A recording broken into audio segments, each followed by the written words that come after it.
তুই কইবি যে সেই রাতে তোর বাপ মায়ের জন্য তোর মন কেমন করছিল, তাই তুই গায়ের দিকে রওনা হয়েছিলি। তারপর পথ ভুলে গিয়ে তুই কোথায় যেন হারিয়ে যাচ্ছিলি। পথে ঘুরতে ঘুরতে ভাগ্যে চড়ে আমার আর তোর মায়ের ট্যাক্সিটা দেখতে পেয়ে তুই তার পেছনে দৌড়ে থাকবি। তারপর পেছনে দৌড় দিয়ে তুই বাড়ির মধ্যে ঢুকে গেছিস, তাই তোকে কেউ দেখতে পাইনি। কিরে মনে থাকবে তো? মনে থাকবে তুই যা শিখালাম? বল মনে থাকবে? তুই তুই আমার মুখস্থ কথা কি দেখি একবার মুখস্থ কর মানে। প্রচুর যেন না হয় রে মা, প্রচুর যেন না হয়। কারোর সন্দেহ হলে কিন্তু খুব মুশকিল হয়ে যাবে।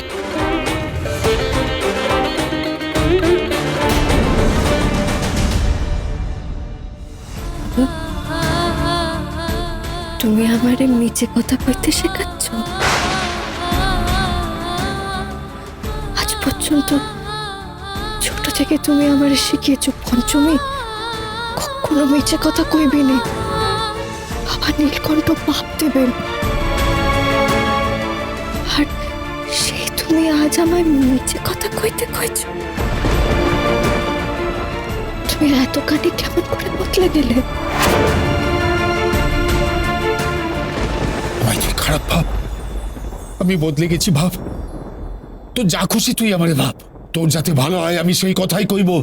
আর তার জন্য যদি আমার খারাপ হতে হয়, আমি খারাপ হব। ভাব লাগলে লাগুক আমার।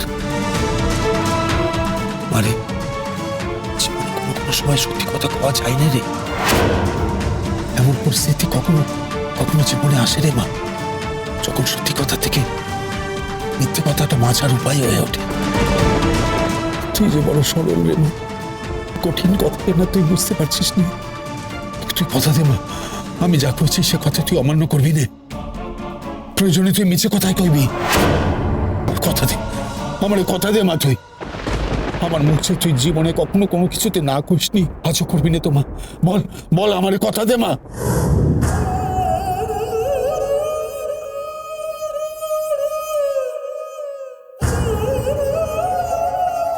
ঠিক আছে, তুমি যা কইছ তাই হবে। আজ পর্যন্ত তোমার কথা আমি কখনো অমান্য করিনি। আর তোমার মুখ যে আজও আমি তোমার কথা অমান্য করবো না। আমি নিচে কথাই কইব।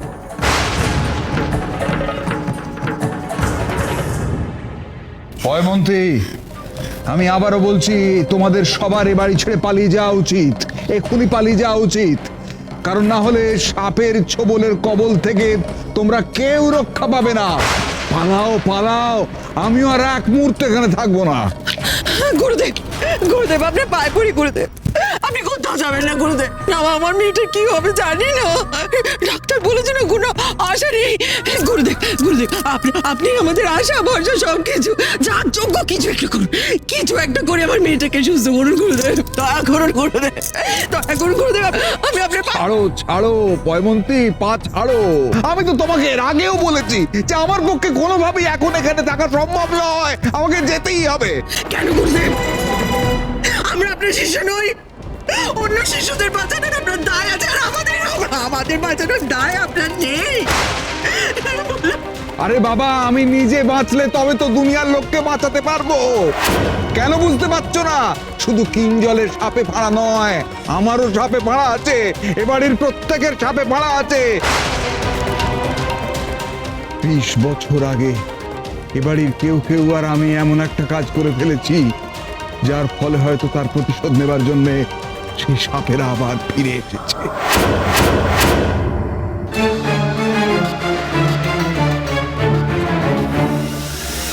কি বলছেন গুরুদেব? কি করেছেন আপনি? আর এই বাড়িরও কে কি করেছে? কি হয়েছে? কি করেছেন বলুন না। কি হলো গুরুদেব?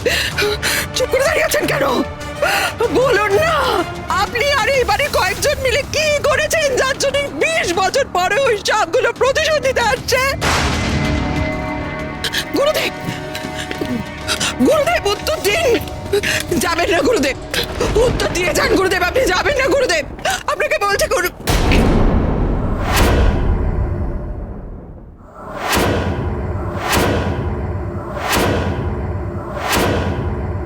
এই যে, কোথায় ছিলে তুমি?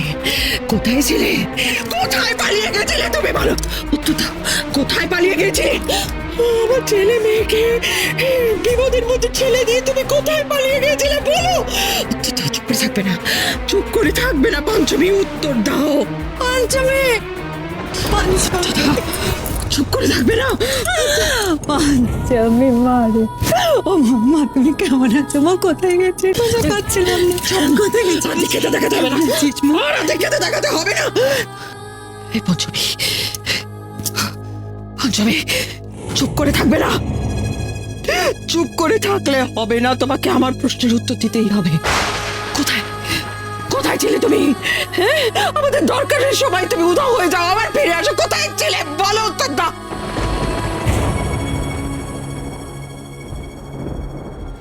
এতদিন পর পঞ্চমী মাকে দেখলো, কিন্তু মাকে দেখে তেমন অবাক হলো না তো। পঞ্চমী কি জানে ওর বাবা মা এসেছে? কিন্তু ও তো ছিলই না, ছিল সদর দরজা দিয়ে। বাবা মার আসার খবর তো পাওয়ার কথা না। এই মেয়ে, কে তো ভাবছো তুমি? কি ভেবেছো আমাদের ক্ষতি করে তুমি ভালো থাকবে? এই তো তোমার তোমার মা এতক্ষণ চিন্তা একেবারে অস্থির হয়ে যাচ্ছিল, আমার মেয়ের কি হবে। এই তো মেয়ে, বহাল তুমি এত বেরিয়ে এসেছে, কিন্তু আমার মেয়েটা তো যা ক্ষতি আমার হয়ে গেল। কি হয়েছে মেলি দিদির? হ্যাঁ? কি হয়েছে মেলি দিদির? বলুন না। তুই থাকলে তো কিছুই হতো না রে। বল না, কোথায় চলে গেছিলি আমাদের না বলে? আমরা কত চিন্তা করেছি তোর জন্য, খুঁজেছি তোকে। জানিস, মেঘলি দিদিভাইকে সাপে কামড়েছে। কি সর্বনাশ কাণ্ড! এত বড় একখান ঘটনা ঘটে গেছে। মেলি দিদি এখন কোথায় আছে? মেলির আগে সাপ আমাকে ছোবল মারতে গিয়েছিল। জগদীশ্বরের কৃপায় আমি বেঁচেছি। এসব কিছুর জন্য দায়ী তুমি। তুমি এ বাড়ির প্রত্যেকে সাপের ছোবলের কবলে পড়তে চলেছে, তার দায় তোমার। তোমার কর্তব্যে গাফিলতি, অবহেলাই এর জন্য দায়ী। আচ্ছা, তুমি তো কিছুতেই বলছো না তুমি ছিলে কোথায়। হ্যাঁ, এই কথা ও কথায় আসল কথাটা তো মানে চাপা পড়ে যাচ্ছে, তাই না? আমি আমি আমি তো ওই তুই শুধু তোর বাবার মাথার দিব্যি দিয়ে পিটিকে কর না। তোর সাথে সেই রাতে কি হয়েছে তুই কাউরে করবি না। আমার বাবা মায়ের কথা খুব মনে পড়ছিল, তাই আমি গ্রামের উদ্দেশ্যে রওনা দিয়েছিলাম। আর তারপরে এখানকার পথঘাট তো আমি কিছুই চিনি না, তাই পথ হারিয়ে ফেলেছিলাম। ভেবেছিলাম আর কোনোদিনও এখানে ফিরতে পারবো না, কিন্তু কিন্তু হঠাৎ করে ওই বাবা মায়ের ট্যাক্সি চড়ে আসতে দেখতে পাই। আর তারপর তো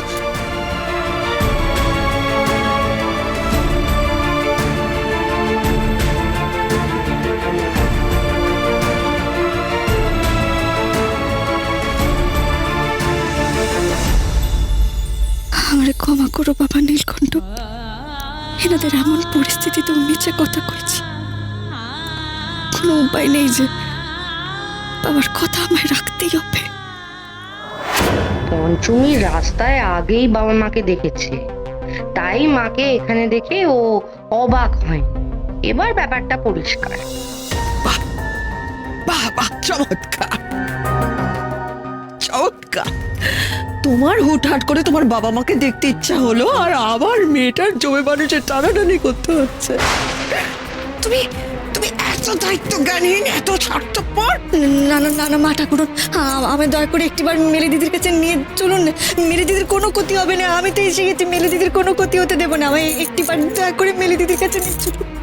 যদি তুমি আমার মেয়েকে বাঁচাতে পারো, তাহলে তোমার বাবাও বাঁচবে। তোমার বাবার যাবতীয় চিকিৎসার খরচ আমি দেব। বলেছিলাম তো, মন্দির সাজিয়ে দেবো ভালো করে, আমি সাজিয়ে দেবো। আমার মেয়েকে বাঁচাতেই হবে তোমার। চিকিৎসা